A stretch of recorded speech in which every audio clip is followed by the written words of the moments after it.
नमस्कार दर्शकों, मैं हूं ऐश्वर्या कपूर और आप देख रहे हैं मेरे साथ सोमवार शाम 7 बजे पूछता है भारत। ऐश्वर्या के एजेंडा में पूछ रहा है भारत कि आखिरकार यही तो वो दो नेता है, एक राहुल गांधी और दूसरे प्रधानमंत्री नरेंद्र मोदी, जो अपने अपने व्यूज या अपने अपने जो उनका विजन है वो देश के सामने रखते हैं, आपके सामने रखते हैं कि कौन सा या किसका विजन भारत को आगे ले जाने में मदद करता है। देखिए, जातीय जनगणना, विकास, करप्शन, तुष्टीकरण की राजनीति, कौन सेक्युलर है, कौन नहीं है, कौन असली सेक्युलर है, कौन लेफ्ट ऑफ द सेंटर है, कौन राइट ऑफ द सेंटर है। मैं कहता हूं सेंटर कौन है ये कौन डिसाइड करता है? सेंटर है क्या भाई? धरती गोल है भाई? सेंटर है क्या? ये किसने, जिसने अपने आप थ्योरी बनाई कि बीजेपी राइट है और लेफ्ट वाले लेफ्ट, उसने सेंटर किसको रखा? बात धरती गोल है कि नहीं? बात है दर्शकों, भारत के प्रधानमंत्री जब विदेश जाते हैं, हाँ और बहुत ज्यादा जाते हैं, विपक्ष का तो इस पे भी वार रहता है कि प्रधानमंत्री को इतने देश बुलाते क्यों हैं, कि प्रधानमंत्री, भारत के प्रधानमंत्री को अमेरिका हर साल बुला लेता है। इससे विपक्ष को बहुत दिक्कत है। इसलिए विपक्ष ने कहा हमें कोई बुलाए ना बुलाए, राहुल गांधी अपने आप जाएंगे। सैम पिट्रोडा, अंकल सैम कुछ तो करें। इतने साल कांग्रेस ने उनका साथ दिया है, या एक कांग्रेसी नेता के भाषा में इतने साल ढोया है सैम पिट्रोडा को, तो सैम पिट्रोडा भी तो कुछ करे। कोई बात नहीं अगर राहुल गांधी को कोई नेता नहीं बुलाता, कोई बात नहीं अगर राहुल गांधी को किसी देश के राजनेता नहीं बुलाते, हम अपने आप जाएंगे। चलिए, पहुंच गए अमेरिका, थाईलैंड, नेपाल से आगे भी जाते हैं Rahul Gandhi, he is proved. लेकिन जाके क्या बात करते हैं? एक भारत में जाके बहुत आलोचना करता है विपक्ष, भाटी जी, समाजवादी पार्टी भी उसमें शामिल है और कंचना जी आरजेडी भी, कि भाई प्रधानमंत्री विदेश में जाके करते क्या? तो प्रधानमंत्री विदेश में जाके बायलैटरल साइन करते हैं। आप मुझे बताइए, ये दो टिप्पणियां हैं, मैं आपको बता रहा हूं, एक प्रधानमंत्री नरेंद्र मोदी की और एक राहुल गांधी की। प्रधानमंत्री और लीडर ऑफ ऑपोजिशन, प्रधानमंत्री और नेता प्रतिपक्ष। प्रधानमंत्री बोलते हैं देश आगे बढ़ रहा है, नेता प्रतिपक्ष बोलते हैं बचाओ, ओ अंग्रेजों आओ हमारे देश में डेमोक्रेसी बचाओ। प्रधानमंत्री बोलते हैं हमें किसी की जरूरत नहीं, हम डिक्टेट कर रहे हैं टर्म्स। नेता प्रतिपक्ष बोलते हैं हमारे यहां माइनॉरिटी की हालत बहुत खराब है, आइए बचाइए। प्रधानमंत्री बोलते हैं we are ready to give. ये सब विदेश में जाके बात हो रही है, कोई इलेक्शन रैली की बात नहीं हो रही है। इलेक्शन रैली की बात नहीं हो रही है, ये विदेश की सरजमी में जाके बात हो रही है। और इसीलिए विपक्ष को बताना चाहिए कि क्यों अखिलेश यादव राहुल गांधी का सपोर्ट करते हैं जब वो जाके भारत के बारे में ऐसा बोलते हैं। क्यों अखिलेश यादव या क्यों तेजस्वी यादव राहुल गांधी का समर्थन तब करते हैं जब वो भारत में डेमोक्रेसी बचाने के लिए विदेशियों की मदद मांगते हैं। क्यों वो जब विदेश में जाके जाति की बात करते हैं? आप मुझे बताइए, अगर अखिलेश यादव और तेजस्वी यादव को राहुल गांधी की तरह लगता है कि एक जातीय जनगणना कराने से, क्योंकि ये दो क्षेत्रीय दल हैं, इनके राज्यों में, इनके क्षेत्र में सारी दिक्कतें समाप्त हो जाएंगी, सब कुछ सबको मिलने लगेगा, तो आज तक क्यों नहीं कहा? क्या इन दोनों नेताओं की, अखिलेश यादव और तेजस्वी यादव की पार्टियां सरकार में नहीं रही? उत्तर प्रदेश और बिहार में रिस्पेक्टिवली रही, लेकिन नहीं किया। और मैं आपको फिर बोल रहा हूं, अगर ये आए सरकार में तो नहीं करेंगे प्रदेश में, मैं लिख के देने को तैयार हूं आपको। क्योंकि विपक्ष में रह के ये बोलने का, ब्राउनी पॉइंट कमाने का बात और है। जब आप पावर में होते हैं, सत्ता में होते हैं, आपके ऊपर जिम्मेदारी है। You have to keep everyone happy. सिर्फ बोलने से नहीं होता है, लेकिन ये बात बीजेपी पे भी लागू होती है शिवम त्यागी जी, क्योंकि जब बीजेपी विपक्ष में थी तो क्या वो भी यही नहीं करती थी? क्या वो भी महंगाई सिलेंडर दिखा के महंगाई कम करने की बात नहीं करती थी? क्या वो उनके नेता दिल्ली में विजय गोयल, मुझे याद है, बुलेट कार्ट में भैंसा बुग्गी अशोका रोड पे नहीं चला दी थी कि हाय पेट्रोल? आज पेट्रोल का प्राइस क्या है? देखिए, कुछ चीजें फॉर गिमिक्स होती हैं और होंगी। जैसे दिल्ली में दीपक जी, अरविंद केजरीवाल ने रिजाइन कर लिया है, लेकिन आतिशी जी कुर्सी रखेंगी। देखिए, बीजेपी उस पर बोलती रहे, लेकिन दर्शकों, ये राजनेता हैं, ये राजनीति नहीं करेंगे तो आप और मैं करेंगे क्या? इनका काम है खबर में बने रहना। एंड फ्रैंकली स्पीकिंग दीपक दादा, अगर ये ऐसा करेंगे नहीं तो हम लोग करेंगे क्या? डिबेट क्या करें? पत्रकार क्या करें? तो राजनेता देखो ये गिमिक्स करते रहेंगे। आतिशी जी खाली कुर्सी रखेंगी, राहुल गांधी जी बोलेंगे देखो जातीय जनगणना हो जाएगी, सब ठीक हो जाएगा, बीजेपी बोलेगी हम आएंगे, सब ये हो जाएगा। आप देखिए, आपको देखना है होलिस्टिकली, जातीय जनगणना से क्या होता है आपको पता है। लेकिन आप मुझे ये बताइए, विदेश में जाके भारत को नीचा दिखाने से किसका फायदा होता है? किसी का नहीं। ना राहुल गांधी का, ना नरेंद्र मोदी का, ना अखिलेश यादव का, ना तेजस्वी यादव का। आखिरकार सबको इलेक्शन यहां जीतना है भारत में। ये बात नरेंद्र मोदी भी जानते हैं और राहुल गांधी। लेकिन एक बात जो गले से नहीं उतरती वो ये कि विदेश में जाके है अंग्रेजों हमें बचा लो, वो बर्दाश्त नहीं होगा। प्रधानमंत्री भी जाते हैं, आप आलोचना कीजिए कि प्रधानमंत्री को हर साल अमेरिका 2 बार क्यों बुला लेता है, रूस क्यों बुला लेता है, वो चले जाते हैं, ये वो व्हाटएवर। कभी भी किसी भी और नेता ने आजादी के बाद से, 1947 के बाद से अगर कहा है तो प्रूव मी रॉन्ग दीपक दादा, यू सीनियर टू मी। किसी भी नेता प्रतिपक्ष ने विदेश की सरजमी पर जाके अगर ये बोला है कि हे अंग्रेजों हमारे देश में डेमोक्रेसी बचा लो, तो I really need to know. मेरे को भी शायद ज्ञानवर्धन की जरूरत है अगर ऐसा किसी और नेता प्रतिपक्ष ने आज तक कहा है तो इन प्रिंसिपल बहस इन दो विचारधाराओं में है। क्योंकि देखिए, सरकार तय कर चुकी है कि 1 नेशन 1 पोल आ रहा है। वो 1 नेशन 1 पोल 29 में होगा या 27 में ही होगा, किसी को नहीं पता कुछ। ऑपोजिशन में तो बहुत खलबली मची हुई है, बहुत खलबली, क्षेत्रीय दलों में भी। भाटी जी मूंछों पे ताव दे रहे, लेकिन रियलिटी है किसी को नहीं पता है। लखनऊ में बात तो कीजिए ब्यूरोक्रेट से, किसी को कुछ नहीं पता है कब होने वाला है क्या।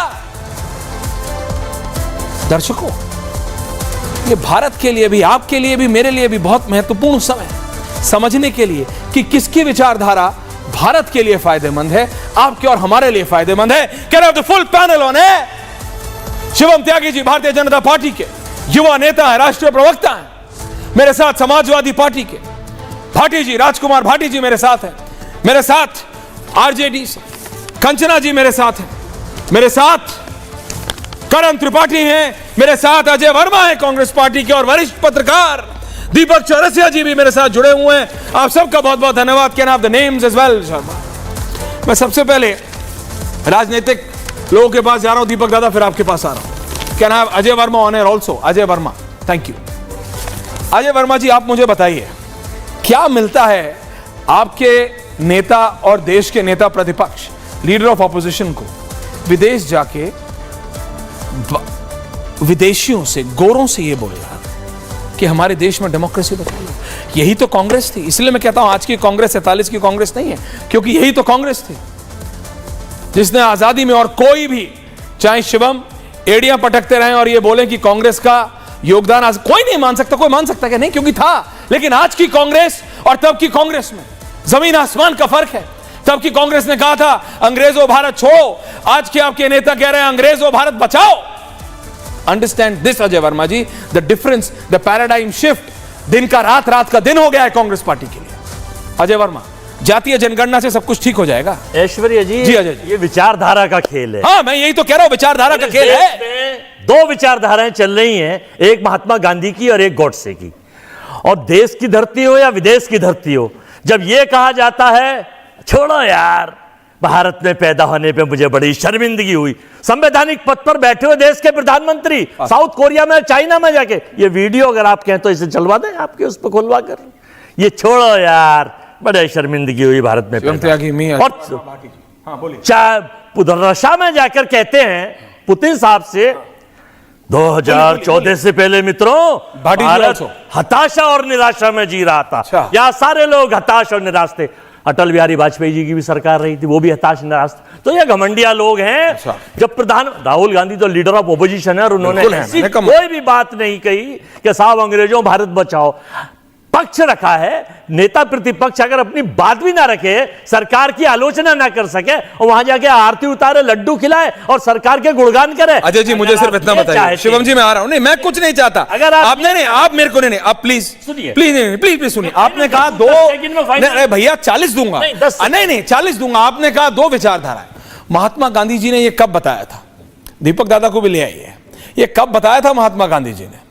कब बताया था ये महात्मा ने, the father of the nation? Bapu ने ये कब बोला कि गोरों से जाके, विदेशियों से जाके बोलो कि देश के में डेमोक्रेसी बचानी है? ये कौन सी विचारधारा है? ये कौन सी विचारधारा है? राहुल गांधी जी ने, मैं आपको सुनाऊं? आपको बहुत सुनाने का शौक है, आपको ये शहजाद का ये आपको आदत लग गई है, तो मेरे को भी लग गया। मैं आपको सुनाऊं काउंटर? देखिए सबसे सुनिए, राहुल गांधी ने विदेश में जाके ये बोला, अजय वर्मा जी जाके कहा, ये नहीं कहा कि हताशा में, ये नहीं कहा कि शर्मिंदगी। अरे उन्होंने तो बोला जाके मेरे देश को बचा लो। नहीं, इन्होंने बिल्कुल नहीं बोला। उन्होंने कहा कि भारत में ये हालात चल रहे हैं, क्या ये जायज है या नाजायज है? और उन्होंने मुद्दे की बात करी है। दीपक दादा बिल्कुल विचारधाराओं की लड़ाई, सरकार की आलोचना, बिल्कुल विचारधाराओं की लड़ाई है। लेकिन देशद्रोह है, देखिए आपने तो बोला हमें राष्ट्रद्रोह मंजूर है। सुनिए, राष्ट्रद्रोह होता है, मत बोलिए राष्ट्रद्रोह मत। नहीं, अगर आपको आलोचना सरकार की, आलोचना राष्ट्रद्रोह नहीं होता है, तो लेकिन अंग्रेजों से जाके मदद मांगना, नो मदद नहीं मांगी। सारा सुनवा दीजिए आप, कोई अगर क्या मदद मांगी है सुनवा दीजिए आप, करिए। कितनी बार सुनेंगे आप? पूछता है भारत। I will come back to you. विचारधारा की लड़ाई है शिवम, जनता देख रही है। आज लोगों को लग सकता है कि अभी तो 24 का इलेक्शन हुआ है, बट लोगों को समझना है, और ये समझ रहे हैं शायद कि कितना महत्वपूर्ण समय है इस समय देश के सामने। देखिए, रिपब्लिक की जितनी बड़ी रिपब्लिक ऑफिस की जो आपका जो नया बड़ा ऑफिस है, इसके पेंट्री के बराबर जगह में 1 दर्जन लोगों को लेकर बैठकर देश के खिलाफ एजेंडा चलाने वाले लोगों को एक चीज समझनी चाहिए कि दुनिया के हर देश में सम वे और दी अदर प्रॉब्लम्स हैं। यूनाइटेड स्टेट्स ऑफ अमेरिका में ब्लैक्स एंड व्हाइट्स का कितना बड़ा स्ट्रगल है। मुझे कोई एक नेता उनका आकर बता दीजिए, या लीडर ऑफ ऑपोजिशन आकर बता दीजिए, जिसने इस देश में आकर यह कहा हो कि भाई हमारे देश में इस तरह की दिक्कतें हैं, आइए आप इंटरवेंशन कीजिए। ये राहुल गांधी तो बोलते हैं भाई, ऑफिशियली बोल रहे हैं जाकर। और जिस तरीके से इस देश के बारे में, कास्ट सिस्टम के बारे में जाकर वहां पर कहते हैं कि वो सिख कड़ा नहीं पहन सकते, पगड़ी नहीं पहन सकते, भाई गौरव से पहन सकते हैं। कौन कह रहा है नहीं पहन सकते हैं? मैं मानता हूं कि इस तरह की बातें देश से बाहर जाकर नहीं करनी चाहिए। देश के बारे में हाँ, रही बात क्रिटिसिज्म की, कोई मना नहीं कर रहा है भाई, आप खूब क्रिटिसाइज कीजिए।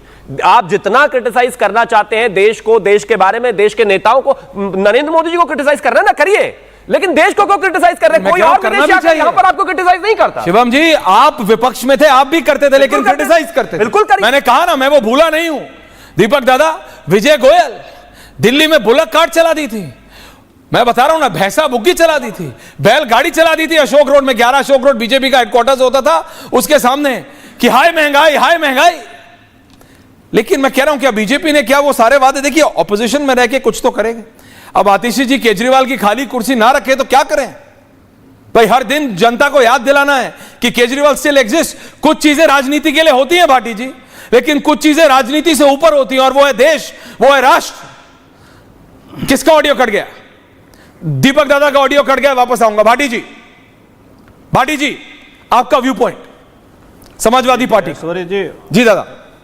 ऐश्वर्य जी, आपने जो डिबेट की शुरुआत की और आपने ये विश्लेषण किया, उसका लब्बो-लुआब ये है कि भारत के लोगों को विदेश में जाकर भारत के बारे में चर्चा नहीं करनी चाहिए, चर्चा और आलोचना या नेगेटिव चर्चा नहीं करनी चाहिए, ऐसा उसका आशय है। तो मैं बहुत जिम्मेदारी के साथ ये कहना चाहता हूँ कि 1947 से आज तक किसी राजनेता ने इतनी विदेश यात्राएं नहीं की हैं जिसने हमारे माननीय मोदी जी ने की हैं, प्रधानमंत्री जी ने। और मोदी जी हर यात्रा में ऐसा एक आयोजन करते हैं जिसमें राजनीति करते हैं, भारत की राजनीति को विदेश में डिस्कस करते हैं, और हर देश में जाके करते हैं। लोगों को ढो ढो के लाया जाता है, पैसे खर्च किए जाते हैं। अब सबके सामने आ गई हैं ये बातें। अब वो कोई स्वतः स्फूर्त भीड़ नहीं होती है जो मोदी जी के प्रेम में उमड़ पड़ती है। बसों में भर भर कर, गाड़ियों में भर भर कर, जिस तरह रैलियाँ होती हैं उसी तरह वहाँ मोटा पैसा खर्च किया जाता है। कई NGO इस काम पे ही लगाए हुए हैं, जो एनजीओ पता नहीं कहां से उन अज्ञात स्रोतों से मोटा चंदा आता है कि वो मोदी जी जिस भी देश में जाएं उसी देश में लोगों को इकट्ठा करें और फिर मोदी जी वहां लंबी लंबी फेंकते हैं और लंबी लंबी अपनी उपलब्धियां बताते हैं। कभी कहते हैं मुझे 600 करोड़ लोगों ने वोट दिया है, कभी कहता की आलोचना हो, आप करिए जो करना है। पहले तो देश में पैदा होने में ही शर्म आती थी, मैंने ही देश को हिमालय पे बर्फ जमाई है, मेरी वजह से ही समुद्र में पानी भी मेरी वजह से, चिड़ियां पहले उड़ती नहीं थी आसमान में, जब से मैं आऊँ तब से ही उड़ने लगी हैं, पशु पक्षी बोलते नहीं थे, वो सब जो उनकी आवाज़ नहीं थी। ये इस तरह की बातें मोदी जी खूब करते हैं विदेशों में जाके। मैं आपकी बात से सिद्धांत तो सहमत हूं कि नेगेटिव बातें नहीं की जानी चाहिए, लेकिन आज दुनिया इतनी छोटी हो गई है, ग्लोबल विलेज हम इसको दुनिया को बोलते हैं, टेक्नोलॉजी के विस्तार के कारण संचार के जो माध्यम नए नए विकसित हुए हैं, आज कोई देश किसी बात से अछूता नहीं है। आज सब जगह चर्चाएं की जा सकती हैं, लेकिन ऐसा नहीं है कि और लोग नहीं करते। मार्टिन लूथर किंग हमारे नेता महात्मा गांधी को अपना गुरु मानते थे, उनसे प्रेरणा लेते थे। उन्होंने वहाँ ब्लैक और व्हाइट के बीच के दूरियां दूर करने के लिए आंदोलन चलाया, उनको वो श्रद्धांजलि देते थे, मानते थे कि मैं उनसे प्रेरणा लेता हूं। दूसरे नेता भी दूसरे देशों के नेताओं से प्रेरणा, लोहिया जी से प्रेरणा लेनी चाहिए, प्रभावित थे। अंबेडकर साहब की कितने 100 देशों में प्रेरणा लेने की बात नहीं हो रही, मूर्तियां लगी हुई है अंबेडकर साहब। आप मुझे ये बताइए, बाबा साहब अंबेडकर के विचार, हाँ तो ये कह देना नहीं, मैं ये कह रहा हूं, आप तो बात मेरी ये है नहीं, अगर 400 लोग आते, 600 लोग आते, मैं क्या हूं, कौन सी एनजीओ है, कौन से नेता कब जाते हैं, राहुल गांधी जाते हैं तो कौन सी एनजीओ काम करती है, बीजेपी जाती है तो कौन सी एनजीओ काम करती है, मैं इस पे डिबेट कर लूंगा, आप बोलोगे तो बराबर की डिबेट कर लेंगे। लेकिन मुझे यह बताइए कि प्रधानमंत्री ने, सुनिए तो, सर भाटी जी जब आप हैं, आपने बोला मैं कुछ नहीं बोला, मैं आपसे ये बोल रहा हूं, आप मुझे बताइए, आप तो अंग्रेजी भी उतनी अच्छी समझते हैं, दीपक दादा आ रहा हूं, आपका ऑडियो एक्टिवेट हो गया। Why Europe and the US, the defenders of democracy, were oblivious of how a huge chunk of democracy in India had come undone? Why were you quiet and oblivious? This is not Prime Minister Modi. ये प्रधानमंत्री मोदी के शब्द नहीं है। इसका हिंदी में translation शब्दशः तो मैं शायद ना कर पाऊं, लेकिन सार आपको बता रहा हूं ये कि यूरोप और अमेरिका तुम चुप क्यों हो? भारत में डेमोक्रेसी पर घात और आघात हो रहा, तुम चुप हो, यही मदद मांगना होता है दादा। मैं कह रहा हूं एक गलत दूसरे गलत को, अगर आप कुछ मुझे प्रधानमंत्री मोदी का एज अ बीजेपी लीडर, अगर वो प्रधानमंत्री की तरह बाहर गए और अगर डायस्पोरा को कुछ उन्होंने, ज्यादातर उनकी फॉरेन विजिट से मैं रहा हूं, चाहे हाउडी मोदी हो, जहां उन्होंने डोनाल्ड ट्रंप का हाथ उठा के कर दिया था, अब की बार ट्रंप सरकार I was there in that stadium. लेकिन विदेशों गौरव से जाके मदद कब मांगी है हमने? मैं केवल 2 वाक्य बोलना चाहूंगा। क्यों? दीपक जी आ रहा हूं, कंचना जी आ रहा हूं, उसके बाद करण जी आ रहा हूं, आप बोल चुके हैं। हाँ नहीं भाटी जी क्विक, ये जो आपने जो कोटेशन सुनाई है, जो कोट किया राहुल गांधी को, इसमें कुछ भी खराब नहीं है। हम यूएनओ के मेंबर हैं, यूएनओ के मेंबर इसी शर्त पर हैं, हमें यूएनओ का उद्देश्य ये है कि पूरी दुनिया पर नजर रखे, कहीं लोकतंत्र कमजोर है तो वो देश की मदद करे, कहीं आपसी राहुल गांधी थोड़ी संयुक्त राष्ट्र में थे, गृह युद्ध ना, राहुल गांधी थोड़ी संयुक्त राष्ट्र में थे। जब हम यूएनओ के मेंबर हैं तो हम राहुल गांधी संयुक्त राष्ट्र में नहीं थे। हम किसी भी देश में जाके कह सकते हैं। भाटी जी राहुल गांधी संयुक्त राष्ट्र में नहीं थे। और मेरी ये बात सुनिए, बीजेपी को भी खराब लग सकती है आपको, लेकिन एक बात बता रहा हूं, ये 6-7 बार मेरे को मौका मिला है पिछले 7-8 बरस में यूएन जाने का, है ना। मैं आपको बात बता रहा हूं, एक बहुत पॉपुलर सेल्फी पॉइंट और एक बहुत अच्छी दुकान जहां नीचे बेसमेंट में मर्चेंडाइज मिलता है यूनाइटेड नेशन का, उसके अलावा संयुक्त राष्ट्र ने पिछले 10 साल में कुछ किया हो तो मुझे बता दीजिए। संयुक्त राष्ट्र को इतना बिल्कुल वहां रखने से कुछ होता नहीं है सर, मैं बता रहा हूं आपको। वो पीछे नदी है, पीछे कोल्ड ड्रिंक बनाने वाली कंपनी का बड़ा बोर्ड लगा है, वहां लोग फोटो लेते हैं, नीचे बेसमेंट में जाके मर्चेंडाइज खरीदते हैं और दिखाते हैं कि देखो मैं संयुक्त राष्ट्र गया था। ये रियलिटी है सर, उससे ज्यादा संयुक्त राष्ट्र ने 10 साल में कुछ किया नहीं है। लेकिन बात संयुक्त राष्ट्र की नहीं, बात राहुल गांधी की है। दीपक दादा और फिर कंचना जी और करण जी आ रहा हूं आपके पास। दीपक दादा, भाटी जी थोड़ा कंफ्यूज कर गए। उन्हें लगा कि जिस तरह नगर पंचायत, ग्राम पंचायत, राज्य सरकार, केंद्र सरकार कोई किसी के काम में बोल लेगा तो यूनाइटेड नेशंस इंडिया की डेमोक्रेसी के बारे में भी बोल लेंगी। अरे भाटी साहब, पहले ये समझिए यूनाइटेड नेशंस बना क्यों था, और ये भी समझिए भाई प्रजातंत्र तो पाकिस्तान का खतरे में है, लेकिन पाकिस्तान अभी भी यूनाइटेड नेशन का मेंबर है और बड़े बड़े ज्ञान देता है, बड़े बड़े भाषण देता है। देखिए, देशों के आंतरिक हालात पर टिप्पणी करना यूनाइटेड नेशंस के अधिकार क्षेत्र में आता ही नहीं, और यूनाइटेड नेशंस कितना पावरफुल है उसके बारे में ऐश्वर्या ने आपको बता दिया। और यूनाइटेड नेशंस जाकर भी कोई नेता वहां खड़ा होकर यह नहीं बोलेगा कि आइए मेरे देश का प्रजातंत्र बचाइए। राहुल गांधी यहां सरकार की कितनी भी आलोचना कर ले और वो ये कह रहे हैं champions of democracy Europe and America. Bhati ji, आप भी जानते हैं कि दुनिया का सबसे पहला गणतंत्र भारत में हुआ था। ये वो देश है जिसने दुनिया को प्रजातंत्र दिया है। हाँ, अगर आप पिछलग्गू बन के अमेरिका या यूरोप से सीखना चाहें वो अलग बात है। ये दीगर बात है कि हम 1000 साल गुलाम रह लिए, 800 साल हम पे इस्लाम वालों ने शासन किया, 200 साल हम पे ईसाइयों ने शासन किया, यह बिल्कुल अलग बात है। लेकिन हाँ, यूनाइटेड नेशंस देशों की अंदरूनी राजनीति के बारे में टिप्पणी नहीं करता है, और ना ही किसी विपक्षी नेता को इस तरह की टिप्पणी जाकर अपने देश के बारे में करना चाहिए कि मेरा देश में प्रजातंत्र खतरे में है। अगर ये मदद मांगनी भी हो ना तो आप मांगते हैं इंटरनली, सार्वजनिक तौर पर नहीं, और तब जब वाकई इस तरह का कोई खतरा देश पर हो। भाई, भारत पर जब ब्रिटिशर्स का शासन था तो सुभाष चंद्र बोस देश देश सहयोग मांगने गए थे, कुछ गलत नहीं था उसमें, हमारे पर ब्रिटिशर्स का राज था। लेकिन आज तो दुनिया का सबसे बड़ा लोकतंत्र है, और पूरी दुनिया से रिपोर्ट करने के बाद राजकुमार भाटी जी सिर्फ एक चीज कहना चाहूंगा, आज भारत का इतना मान है, आज भारत का इतना सम्मान है, आज भारत के 140 करोड़ लोगों की बात मानी जाती है, सुनी जाती है, पूछी जाती है, उनका मान बढ़ा है, इसलिए क्योंकि हम प्रजातंत्र हैं। और चाइना हमसे आगे होते हुए भी इकोनॉमी में दुनिया में ये ऐसा स्तर रखता है, वो इसलिए क्योंकि वो प्रजातंत्र नहीं है। हमारी पूछ ही दुनिया में इसलिए है कि हम एक बहुत वाइब्रेंट डेमोक्रेसी हैं, और कोई इस पर सवाल उठाए मुझे थोड़ा अचरज होता है। कंचना जी, मैम, शिवम जी आ रहा हूं। ऐश्वर्या जी, मुझे लग रहा था कि मैं बीजेपी से आज डिबेट करूंगी, लेकिन मैं सबसे पहले आपसे डिबेट करूंगी क्योंकि आपने कुछ फैक्ट और कुछ यहाँ पर झूठ बोले हैं। क्या झूठ? और झूठ बोले हैं, और दीपक चौरसिया जी भी एक झूठ बोले हैं कि यूनाइटेड नेशन डेमोक्रेसी के मामले में इंटरफेयर नहीं करता। सर, 2015 में ह्यूमन, आप मुझे बताने, लिसन, एक सेकंड, अच्छा बोलिए, पहले आप बोलिए, फिर आप मुझे काउंटर कर, प्लीज बोलिए, पहले आप बोलिए। 2015 में एक रेजोल्यूशन पास किया कि forum on human right, democracy and rule of the law, ये रेजोल्यूशन 2015 में पास किया हुआ था, और बाय द वे 2015 में बीजेपी की सरकार थी। तो बीजेपी को प्रॉब्लम क्यों नहीं हुआ?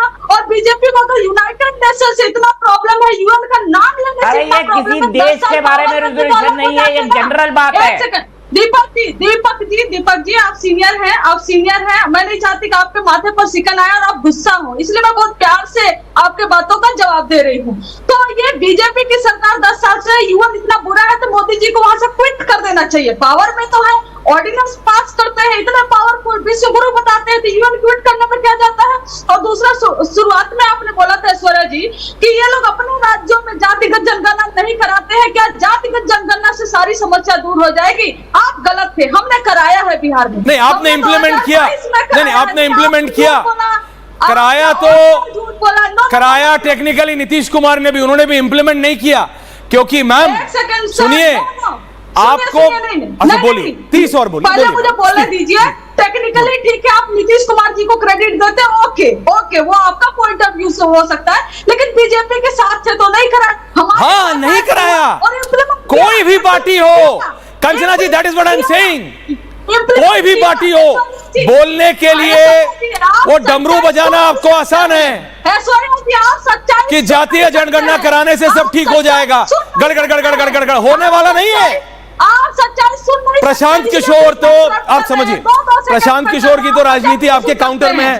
प्रशांत किशोर ने 2.5 महीने पहले, सुनिए कंचना जी, आपने बोला, अब सुनना, 4-5 फैक्ट है, उस पर भी बताने दीजिए। Kanchana ji, you are wrong, Kanchana ji, you are wrong, Kanchana ji, you are wrong, इसलिए क्योंकि आप मेरे जवाब नहीं सुन रहे, आप जवाब ही नहीं नहीं सुन अच्छा, रहे। बोलिए, आपको आप बोलने का मन है। स्टूडियो से बोल रहे हैं और कम से कम मेरा जवाब सुन लीजिए। ओके मैम, बोलिए। मैं नहीं बोलूंगी फिर। अच्छा बोलिए, शिवम जी को लाइए उस तरफ, बोलिए। 94 लाख परिवारों को 2-2 लाख रुपए किसने दिए, किसने योजना शुरू की? जातिगत जो सर्वे हुआ उसी के आधार पर हुआ। आरक्षण को बढ़ाकर जो सर्वे हुआ उसी के आधार पर 65% हुआ।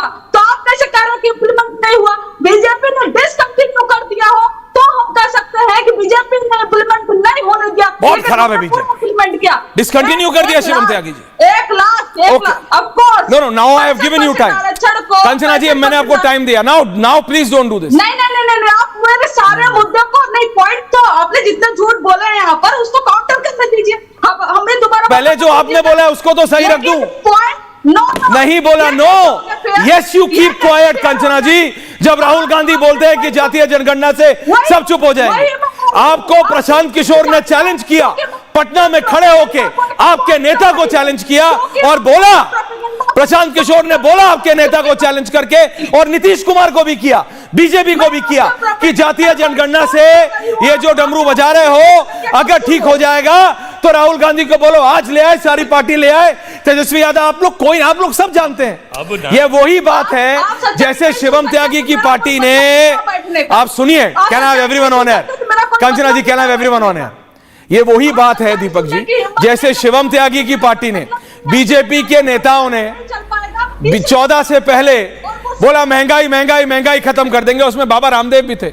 बाबा से मैंने पूछा कई बार कि बाबा महंगाई का क्या हुआ? जैसे वो ब्लैक मनी का था, सारा बाहर आ जाएगा, ललित मोदी नहीं आए, वो नहीं आए, माल्या साहब नहीं, कोई नहीं आया, लेकिन ये हो ही है। तो भैया डमरू इधर से भी बजता है, उधर से भी बजता है, आप लोग भी बजा रहे हैं, वो भी बजा रहे हैं, लेकिन जनता कोई बच्चा थोड़ी जिसको दे दोगे, झुंझुना दे दोगे, बोले बजाते रहे झुंझुना। आप उनको जातीय जनगणना का झुंझुना दे रहे हो। शिवम त्यागी जी की पार्टी ने 14 से पहले बोला था पेट्रोल यहां आ जाएगा। कहां है पेट्रोल? बेसिक बात बता रहा हूं आपको, बीजेपी ने बोला था ये 2 करोड़ नहीं आया। अजय जी बीच में मत बोलिए, नहीं आया। लेकिन कंचना जी ये मान लीजिए, प्रशांत किशोर ने आपके नेताओं को ओपन चैलेंज दिया था पटना में। वो तो बिहार की राजनीति करते हैं, वो तो बिहार की राजनीति करते, ओपन चैलेंज दिया था। तेजस्वी यादव ने चू नहीं बोला, quiet, finger on the lips हो गए थे। शिवम त्यागी जवाब दे रहे हैं। Thank you, now please calm down ma'am. Karan Tripathi ji आ रहा है उसके बाद, शिवम जी एंड करण त्रिपाठी। एक तो यूनाइटेड नेशन से इतना ऑब्सेशन कांग्रेस वालों को, आरजेडी वालों को और ये समाजवादी पार्टी वालों को पता नहीं कैसे हो गया। इतना क्यों प्रेम है कि देश से विश्वास नहीं है, लेकिन यूनाइटेड नेशंस को जबरदस्त कोट कर रहे हैं।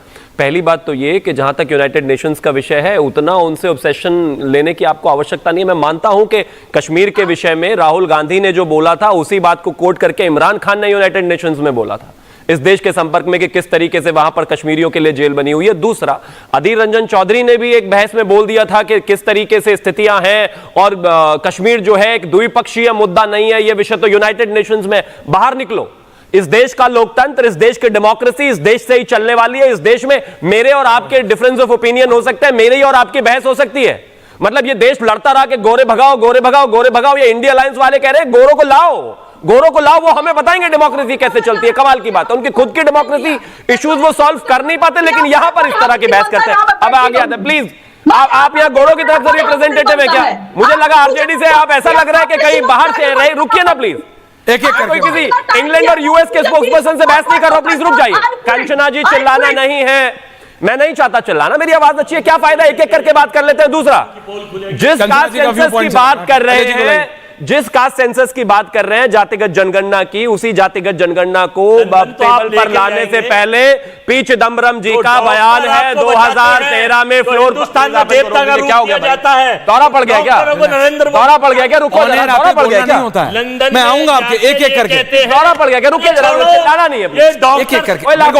Debate debate debate debate debate debate अभी वापस। अजय जी कोई नहीं बोला आपके बीच में, प्लीज। Thank you. सबसे पहले आपके पास सेंसस के डेटा को पी चिदम्बरम ने फ्लोर ऑफ द हाउस कहा था कि that if we put out the data the consequences will be dangerous, यानी कि खतरनाक कॉन्सिक्वेंसेज होंगे अगर हम उस कास्ट सेंसस के डेटा को बाहर करते हैं। छोड़ दीजिए उसको। डीके शिव कुमार, आपकी तो कर्नाटका में है ना सरकार, कराइए कास्ट सेंसस, बाहर कर दीजिए। हिमाचल में है ना आपकी सरकार, कराइए आपकी जातिगत जनगणना और बाहर कर दीजिए। नहीं कर रहे हैं ये इस तरह की बात, और मैं बिल्कुल इसमें कोई विरोध नहीं है, लेकिन इतना तय है कि हां नीतियां बननी चाहिए, चीजों को बेहतर करना चाहिए। परंतु ये समाजवादी पार्टी वाले अगर रिप्रेजेंटेशन की बात करते हैं तो क्या उत्तर प्रदेश में एक परिवार के 5 लोग ही यादव रह गए हैं क्या? अपने घर से ही सबसे पहले जनगणना शुरू कीजिए। जितनी जिसकी हिस्सेदारी भागीदारी अगर यही करना है तो यादवों को टिकट दिए 5 के 5 एक खानदान में दिए, पहले तो वहीं से शुरू किया जाना चाहिए। फिर मैं तो कहता हूं कि विषय बहुत साफ है, रिप्रेजेंटेशन हो, लेकिन इस तरह की पॉलिटिक्स से ना आज तक कोई फायदा। ऐश्वर्या कपूर की भी जाति पूछ लेंगे, कल अखिलेश यादव जी बार बार पूछते रहते हैं, आए दिन राहुल गांधी पूछते रहते हैं, बताइए आपकी जाति क्या है, आपकी जाति क्या है, आपकी जाति क्या है। आजकल गुंडे गैंगस्टरों की भी जाति पूछ रहे हैं, किसी को तो छोड़ दो भाई,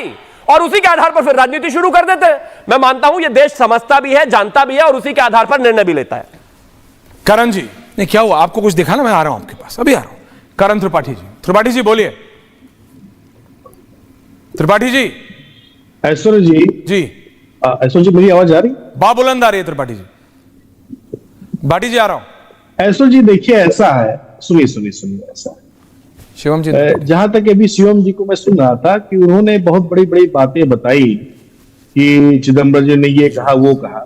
मैं पहला सवाल तो इनसे ये पूछना चाहता हूं, जो भाजपा के जो प्रवक्ता बैठे हुए शिवम जी, क्या भारतीय जनता पार्टी या मोदी जी जाति जनगणना के खिलाफ हैं, उनके पक्ष में? पहला सवाल। और दूसरी बड़ी चीज, आप विदेशों में जा के बहुत बड़े बखान करिए अपने देश के बारे में, बहुत बड़ी बड़ी बातें करिए, लेकिन आपको तो पहले अपने घर को देखना चाहिए ना कि हिंदुस्तान की दशा क्या आपने बना रखी है। बेरोजगारी की बात करिए, आप किसानों की क्यों नहीं बात करते? क्यों नहीं एमएसपी कानून की समर्थन की रिपोर्ट के हिसाब से काम कानून करवा देते भाई? क्यों किसी कानून वापस ले लिया आपने? 2 करोड़ रोजगार प्रतिवर्ष देने कहा था, क्यों नहीं उस पर आप काम करते हैं? और आपके तो योगी जी मुख्यमंत्री बैठे हुए, आए दिन तो ताबड़तोड़ यहां तो गन चलना ठोको वाली नीति चल रही है ऐश्वर्य जी इस समय, तो आपको पता ही है इस समय। नहीं, आपको तो उससे भी दिक्कत है। नहीं, पर ये क्या सोच, और ये मैं दर्शकों से पूछ रहा हूं क्योंकि आप इसमें लाए हैं करण जी, मैं इसलिए 10 सेकंड का इंटरवेंशन दे रहा हूं, फिर आ रहा हूं।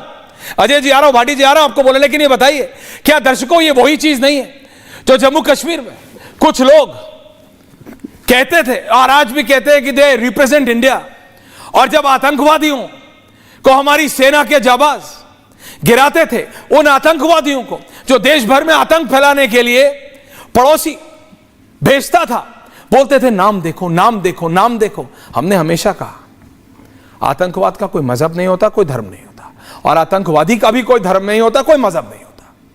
लेकिन इन्होंने हिंदू टेरर कॉइन करा, विपक्ष ने, करण जी किया, और उसके बाद अब आपको यही आप सोच गैंगस्टर्स पे ला रहे हैं। ये वही सोच है, ये वही सोच है कि पहले तख्ती देख फिर देख कि मैं आतंकवादी हूं या नहीं।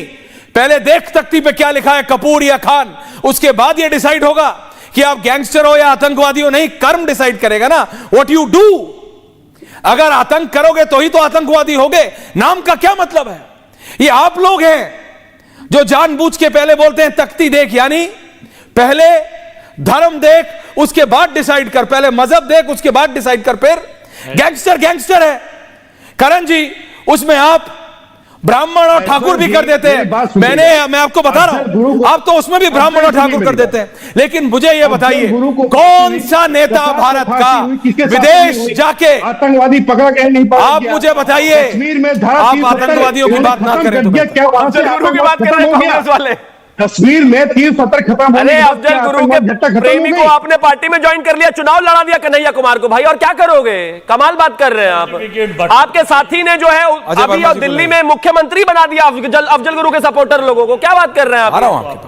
अफजल गुरु भाटी जी कुछ कैसे याद आया? भाटी जी गैंगस्टर और आतंकवादियों से आगे सोच लिया करो हिंदुस्तान के लोगों के लिए। भाटी जी आ रहा हूं, अजय जी आप ही के पास आ रहा हूं। भाटी जी, आपने कहा कि जो राहुल गांधी का वक्तव्य मैंने कोट किया, आपको उसमें कोई खराबी नहीं लगी। आप मुझे बताइए, अंग्रेजों से, विदेशियों से भारत में डेमोक्रेसी बचाने के लिए कौन से और नेता ने, देखिए आप विकेट, मेरा भाव ये था ही नहीं, आपको दीपक दादा को लाना, लाइए दीपक दादा को उधर। भाटी जी दीपक दादा होने वन वर्सेस वन, बोलिए भाटी जी, बोलिए भाटी जी। मैं कहना ये चाहता हूँ कि जो दीपक चौरसिया जी कह रहे थे वो मेरा भाव था ही नहीं। मैं मानता हूँ कि लोकतंत्र खत्म नहीं हुआ भारत में, लोकतंत्र मजबूत है, उसकी जड़ें गहरी हैं। मैं ये भी मानता हूं कि हम बहुत सबसे पुराने गणतंत्र हैं। मुझे जब मत यूरोप राहुल और अमेरिका गांधी जी को कपड़ा पहनना समझाइए, सीख रहे थे, तब राजकुमार हमारे जी, यहाँ आपके इंडिया ग्राम, गठबंधन के विश्व नेता और हैं जन वो। की। मुझे मत समझाइए, राहुल जी को समझाइए। अब ऐसा तो दीपक जी मैं भी बोल सकता था आपके बीच में, मैं भी बोल सकता था आपके बीच में, लेकिन मैं इस मर्यादा का उल्लंघन करता नहीं और आपसे अपेक्षा करूंगा, क्योंकि आप वो तो है नहीं किसी पार्टी के प्रवक्ता, तो जो आप इनकी तरह व्यवहार कर रहे हैं शिवम त्यागी की तरह। मैं आपसे आपकी मर्यादा का आप पालन करेंगे, आप वरिष्ठ पत्रकार हैं। मैं कहना ये चाहता हूँ, मेरा ये भाव था ही नहीं कि यूएनओ हस्तक्षेप करे या अमेरिका हस्तक्षेप करे, जिसे आपने गलत लिया तो जानबूझ के गलत लिए दिशा में ले गए या आपकी समझ में नहीं आया। मैं केवल इतना कह रहा था कि आज हम जबकि दुनिया एक ग्लोबल विलेज है और यूएनओ के सब मेंबर हैं, तो विदेशों में जाकर चर्चा करना कोई बुरी बात नहीं है। और अगर ये बुरी बात है तो सबसे ज़्यादा ये बुरी बात मोदी जी करते हैं। फिर अमेरिका में हाउडी मोदी क्या था, फिर भारत में नमस्ते ट्रंप क्या था। अगर एक दूसरे देश में जाकर बात नहीं कर सकते, इसे मुद्दा बनाना, जानबूझ के हर मुद्दे पे ये प्रयास करना कि विपक्ष के नेताओं को घेरा जाएगा, इंडिया गठबंधन के नेताओं को घेरा जाएगा, उन्हें कम देशभक्त बताया जाएगा या देश विरोधी बताया जाएगा, और सारे देश प्रेम की ठेकेदारी इस पार्टी ने ले रखी है, भारतीय जनता पार्टी ने, जो कि तथ्यों के आधार पर अगर हम चर्चा करें तो सबसे ज़्यादा भ्रष्ट पार्टी है, सबसे ज़्यादा घोटालेबाज पार्टी है, जिस पार्टी के सबसे ज़्यादा अपराधियों को टिकट देती है। निर्वाचित सांसद और विधायकों में सबसे ज़्यादा अपराधी आज भी हैं। एडीआर की रिपोर्ट आप उठा के पढ़ लें, और जिस तरह इनके रोजाना घोटाले खुल रहे हैं। मोदी जी अहमदाबाद में पुल बनवाते हैं 42 करोड़ की लागत से, 5 साल के अंदर पुल तोड़ने की नौबत आ जाती है, तोड़ने में 52 करोड़ का खर्चा आ रहा है। मोदी जी संसद भवन बनवाते हैं, उसकी छत टपकती है बारिश में। राम मंदिर बनवाते हैं, उसकी छत टपकती है। सारी सड़कें टूट रही हैं, मूर्तियां वहां देखा आपने उज्जैन में क्या हुआ। उज्जैन में इन्होंने सप्तऋषियों की मूर्तियां लगाई थी, 40 किलोमीटर घंटे की रफ्तार से हवा चली, उसमें उड़ गई। और उनकी लागत कितनी थी, हजारों करोड़ रुपए का गबन हुआ है। 300 करोड़ की शिवाजी की मूर्ति लगाई थी, तेज हवा में गिर गई। 300 करोड़ के गबन हो रहे हैं एक एक चीज में, और ये अपना आपको साफ सुथरा बताते हैं। तो सवाल ये है, उन बातों को हम भी समझते हैं कि विदेशों का हम हस्तक्षेप स्वीकार नहीं करेंगे। और जो त्यागी जी ने कहा, आखिरी वाक्य बोल रहा हूं, त्यागी जी ने कहा गोरों को भगाने के लिए हमने संघर्ष किया। जब हमारे पूर्वज गोरों के खिलाफ लड़ रहे थे, उनकी लाठी गोली खा रहे थे, जेल काट रहे थे, तब आपके पूर्वज उनकी मुखबरी कर रहे थे, उनके लिए गवाहियां दे रहे थे कोर्ट में। आप कभी ये सिरे मत लिया करिए, वो हमारे पूर्वजों की लड़ाई की वजह से, बलिदान की वजह से देश आजाद हुआ है। आप नहीं थे कहीं भी आजादी की लड़ाई में, आपकी आरएसएस या हिंदू महासभा कहीं नहीं थी आजादी की लड़ाई में। शिवम त्यागी काउंटर, दीपक दादा आ रहा हूं। Thank you. मुझे लगता है ये आपको शायद बताने की आवश्यकता नहीं है। नेहरू जी की लिखी हुई कुछ किताबें आपको भेज दूंगा, उन्होंने संघ के बारे में क्या क्या कहा है, किस तरीके से जब बॉर्डर के दूसरी तरफ इस देश की कुछ हिंदू महिलाएं फंस गई थी, उसके लिए संघ ने क्या किया है, मुझे बताने की आवश्यकता नहीं। रुकिए जरा, मैं बीच में नहीं बोला। मैं भी चाहता तो आपकी तरह जो है इस कंडक्ट को तोड़ सकता था, लेकिन मैं तोड़ूंगा नहीं। मैं आपसे तो ऐसी उम्मीद नहीं करता। खैर, इसके अलावा यह भी मैं बता दूंगा कि किस तरीके से 62 की वॉर के बाद खुद जो है सरदार वल्लभ भाई पटेल के कहने और तमाम चीजों पर जो है संघ को इंक्लूड किया गया, किस तरीके से हमने काम किया। और एक और चीज, ये गांधी खानदान और कुछ लोगों का जो है रबर स्टैंप लगाना बंद कर दीजिए हर चीज पर, कि पूरी आजादी उन्होंने दिलाई है, इस देश का एक एक व्यक्ति लड़ा है। अब आगे आता हूं, जब इस देश में मर्यादा पुरुषोत्तम भगवान श्री राम को टेंट में रखने के लिए 25 रुपए महीना मिलते थे, तब तो इन समाजवादियों के प्रवक्ताओं के कभी मुंह से एक जबान से एक शब्द नहीं फूटा कि वहां पर वो चूता भी है, वो टूटता भी है, वहां दिक्कत भी है, वहां कुछ होना भी चाहिए। आज वहां पर अगर थोड़ा छत से पानी गिरा तो इनको बहुत दिक्कत हो गई। ऐसे राम भक्त कैसे चलेंगे? ये तो राम भक्त नहीं है, ये तो कालनेमी वाला विषय हो गया भाई, ये तो कालनेमी वाला विषय हो गया। ऐसे थोड़ी ना करना होता है। और दूसरी बात, की गुलामी करने के लिए 60 रुपए महीना किसको मिलते थे? दीपक चौरसिया जी को एक बहुत लंबा सा मोरालिटी का लेक्चर देने के बाद राजकुमार भाटी जी उसी लाइन पर आ गए। आप तो अब सुन ही नहीं रहे, अब आप आगे आइए। मैं एक चीज और कहना चाहता हूं, जहां तक गलत क्यों बोल रहे हो? नहीं, झूठ मैं नहीं बोल रहा, झूठ आप बोल रहे हैं। झूठ, आपकी हंसी बता रही है कि आप झूठ बोल रहे हैं। अब आगे सुनिए, विषय बहुत साफ है। भारतीय जनता पार्टी एक चीज को लेकर बिल्कुल क्लियर है। आदरणीय प्रधानमंत्री जी ने कल अपनी स्पीच करी है, बताइए उन्होंने कहीं हिंदुस्तान के बारे में, मैं कह रहा हूं नेता को आप आराम से क्रिटिसाइज करिए, हिंदुस्तान के बारे में एक ऐसा शब्द बताइए उनका जो इस देश के खिलाफ हो। उन्होंने कहा कि इस देश में यूनिवर्सिटी इन डाइवर्सिटी है, उन्होंने कहा कि नमस्ते भी अब तो इंटरनेशनल हो गया, ग्लोबल हो गया है। वो इस तरह की बातें करते हैं। हमारे देश में हर भाषा का सम्मान है। वो कहते हैं कन्नड़ा भी बोली जाती है, हिंदी भी बोली जाती है, पंजाबी भी बोली जाती है, सबका सम्मान है।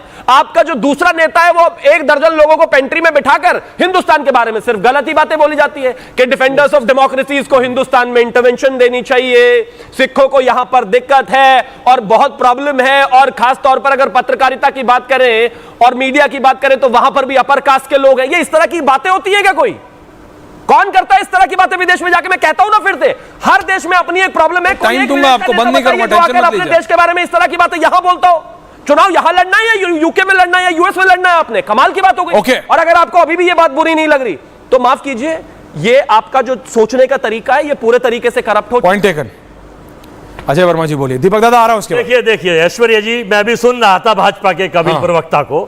सबसे पहले नरेंद्र मोदी जी ने कहा मैं शायद नॉन बायोलॉजिकल, फिर नड्डा जी ने कहा, बीच में आपके नहीं बोला, बोलो कोई नड्डा नहीं, जी ने कहा एंडिंग नहीं नरेंद्र मोदी जी तो अब देवताओं के भी राजा हो गए। और आज ये कह रहे हैं शिवम त्यागी, मैं देश के 145 करोड़ लोगों को बताना चाहता हूं इनके अहंकार को, कह रहे हैं टेंट से भगवान को, जो भगवान संसार को कर देते हैं ये उन्हें कर देंगे। कितनी शर्म। अभी इनका रिपीट करिए कि टेंट से हम उठा के उन्हें घर में ले गए, ये उन्हें कर देंगे। तो इनका घमंड, बीच में ना बोले, मैं आपके नहीं बोल रहा। जल्दी और सुन लीजिए, लंदन में जाकर देश के प्रधानमंत्री, जो डॉक्टरों ने कोविड में करोड़ों लोगों को बचाया, लाखों लोगों मर गए थे, उनको बचाया, उनके लिए ये भाषण दे रहे थे कि ये जो डॉक्टर्स हैं हिंदुस्तान के, ये मलेशिया और किस टूर पे जाते हैं, ये हमें पता है किस टूर पे जाते हैं, ये कोई इंजेक्शन लगाने नहीं जाते। वो शर्मनाक नहीं थी उन डॉक्टरों के लिए लंदन में का और कैलिफोर्निया में जाके? समझ नहीं आ रहा क्या बोल रहे हो। शर्मनाक बात है। कैलिफोर्निया में जाके समझ नहीं आ रहा क्या कह रहे हैं आप बीच में बोल रहे हैं। अच्छा बोलिए, 10 और सेकंड।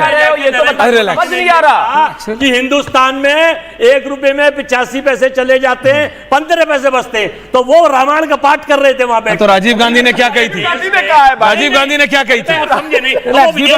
चर्चा करेंगे। दीपक चौरसिया, दीपक दादा, अब आप दिया मैंने आपको पूरा time. Ajay ji don't now. Deepak Dada and then I am ending.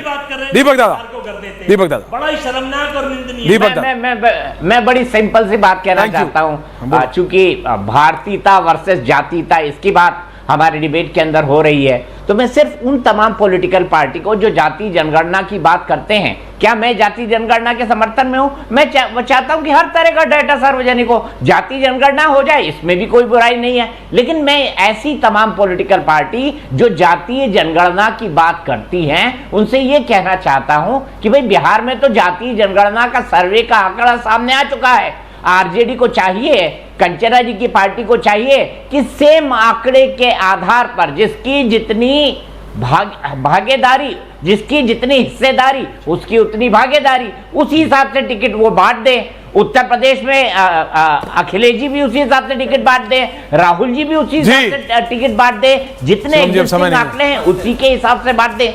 तो मेरे ख्याल से इससे बेहतर सोशल जस्टिस क्या हो पाएगा? जातीय जनगणना के होने से पहले अपनी जनगणना का ढिंडोरा पीट रहे हैं, कुछ नहीं होने वाला। दीपक जी वो भी अच्छे तरीके से जानते हैं जो स्थितियां हिंदुस्तान में बनी है, इनको सिर्फ उत्तर प्रदेश में गैंगस्टरों को बचाना है। मैं सिर्फ इतना कह रहा हूं। ओके शिवा, गैंगस्टर आतंकवादियों को बचाना। भाटी जी मुझे बस इतनी उम्मीद थी, भाटी जी मुझे बस इतनी बात थी कि जब गुरपरमन सिंह पन्नू राहुल गांधी का समर्थन करेंगे तो कम से कम अखिलेश यादव नहीं करेंगे, बस इतना ही था।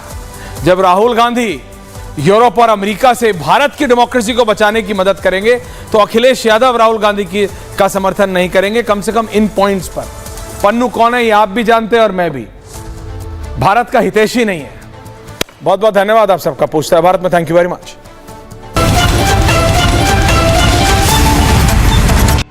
Long lasting, spacious